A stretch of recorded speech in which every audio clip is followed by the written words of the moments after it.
আমি এতদিন ধরে ইউটিউব করছি, তো আজ আমাকে একজন টাকা গিফট করেছে। তো জানি না কার ইউজার আইডি, তো আমার খুব ভালো লাগলো। যাই হোক, প্রায় $1.27 মতো গিফট করেছে, যেটা ইউটিউব হাফ কিছু নিয়ে নিয়েছে আর বাকিটা আছে। আর $1 সমান কত, 83 টাকা সামথিং কিছু। 1.27 এটা কনভার্ট করে নেবে ইন্ডিয়ান কারেন্সিতে কত হয়। তো ভালো লাগলো খুব যে ওর টাকা আমাকে গিফট করেছে। আই থিঙ্ক এটা ইচ্ছাকৃতভাবে গিফট করেছে, কেউ ভুলভাবে গিফট করা যায় না, কেননা এটা গিফট করতে গেলেও মোবাইলের পিন দিতে হয়, ঠিক আছে, পাসওয়ার্ড দিতে হয়, যে যেভাবে টাকাটা পাঠাবে। তো জেনে বুঝিয়ে দিয়েছে টাকাটা।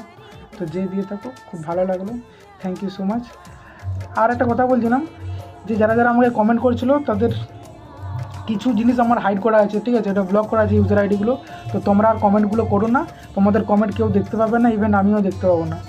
কমেন্টগুলো আসছে বলে আমি বুঝতে পারছি, ঠিক আছে, তো প্লিজ এই কমেন্টসগুলো করো না, আমার আর ভালো লাগছে না।